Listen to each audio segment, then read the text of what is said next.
बच्चे स्कूल नहीं आएंगे तो आगे पढ़ेंगे कैसे? कभी मंडे नहीं आते, कभी सैटरडे नहीं आते। सैटरडे छुट्टी हो, जबकि बच्चे सैटरडे को कितना कुछ सीखते हैं, स्केटिंग कराते, ड्राइंग क्लास और जाने क्या क्या। हाँ बाजी, आप सही कह रहे हैं। चलो छोड़ो, मैं उसकी अम्मी से बात करती हूँ। अस्सलाम वालेकुम। वालेकुम अस्सलाम। बाजी, मैं समीना के स्कूल से समीना की बाजी बोल रही हूँ। हाँ बाजी बोलिए। मैं जानना चाहती हूँ समीना स्कूल क्यों नहीं आई? अरे बाजी, कल हम शादी में गए थे, फंक्शन में थोड़ा लेट हो गया। सुबह मेरी आँख नहीं खुली, इसलिए समीना स्कूल नहीं आई। तो आपा, आपको मालूम है एक दिन में 9 पीरियड होते हैं, इस्लामियात, अरबी, मैथ, साइंस, कुरान। बच्चे का कितना नुकसान होता है। अरे बाजी, एक ही दिन की तो रजा थी। वैसे भी शुक्र है स्कूल तो आती है, और लड़कियों को पढ़ा करके 10th के बाद शादी ही होनी है, घर ही संभालना है।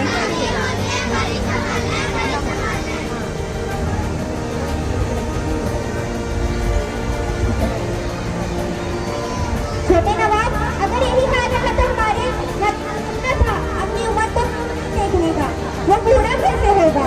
जी उस्ताद, आप सही कह रहे हैं। हमारे नबी ने कितनी मेहनत की उसके लिए, और कहा जाता है ना, इल्म हासिल करो बहुत से गौर तक।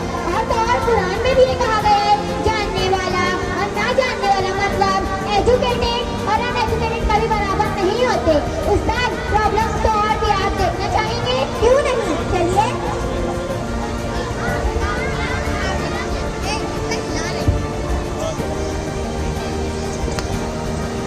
सुनो तो, अस्सलामुअलैकुम। वालेकुम अस्सलाम।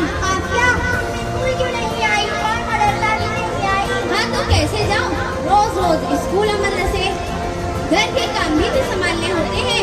स्कूल और मदरसे गई तो घर के काम कौन करेगा? झाड़ू कौन करेगा, पोछा कौन करेगा, बर्तन कौन धोएगा, और तो और मेरा तो छोटा भाई भी है, उसे कौन संभालेगा? आप क्या सही कह रही हो, लेकिन अगर पूरा दिन स्कूल नहीं जाओगी तो तुम्हारा कितना नुकसान होगा। बाजी का पढ़ाया हुआ तुम कैसे समझोगी, और फिर मदरसे में जो तुमने सबक किया होगा उसे तुम कैसे याद करोगी, और तो और तुम्हारे ख्वाबों का क्या?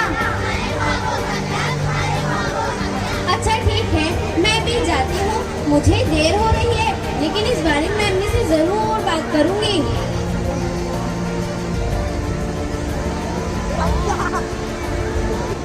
उस्ताद, अभी नहीं कैसे समझाए कि अल्लाह भी तभी राजी होते हैं जब हर काम वक्त पर किया जाए, चाहे वो कितना ही छोटा क्यों ना हो। और हाँ, कुदरत भी यही सबूत देती है कि हर काम वक्त पर होना चाहिए। अल्लाह ने दिन और रात बनाए, जो कि सूरज के हिसाब है, वक्त पर निकलता और डूबता है, वो भी रोजाना। उस्ताद, आपको क्या लगता है आपके की अम्मी मान जाएगी? चलिए देखते हैं। अस्सलाम वालेकुम अम्मी। वालेकुम अस्सलाम। अम्मी, आज मुझे मेरे स्कूल की सहेलियां मिली थी, पूछ रही थी कि तुम रोजाना स्कूल और मदरसे क्यों नहीं आती। अम्मी, मुझे भी रोजाना स्कूल और मदरसे जाना है, मुझे भी पढ़ाई करनी है और मुझे भी आगे बढ़ना है। अरे आगे आगे का छोड़ो, चलो मेरे साथ किचन में काम करो। वैसे भी ये सब काम आने वाला है, कुछ साल बाद तुम्हारी शादी होनी है, घर ही संभालना है।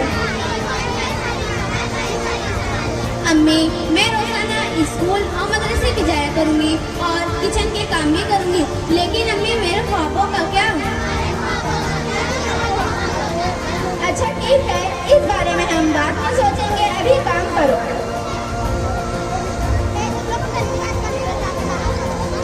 उस्ताद, अगर घर के कामों को इतना इम्पोर्टेंस देंगे, हमारे नबी की उम्र आगे कैसे बढ़ेगी? सही कहा, कहाँ से आएंगे ऐसी सिफात और कहाँ से मिलेगा ऐसा इल्म जिसकी आज उम्मत मुस्लिमा को जरूरत है?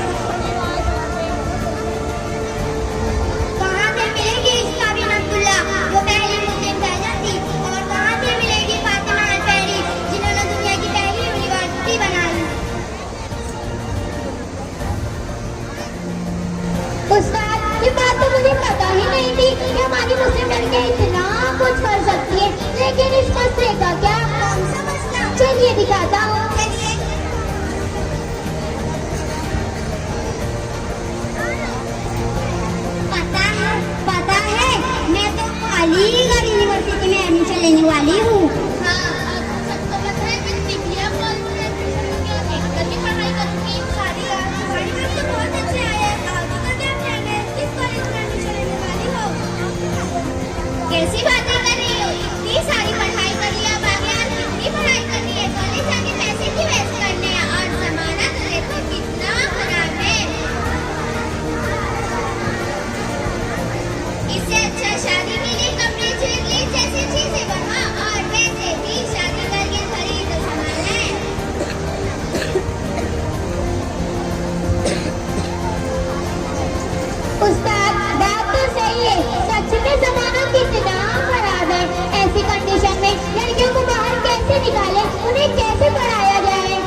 हिरा से हुआ था।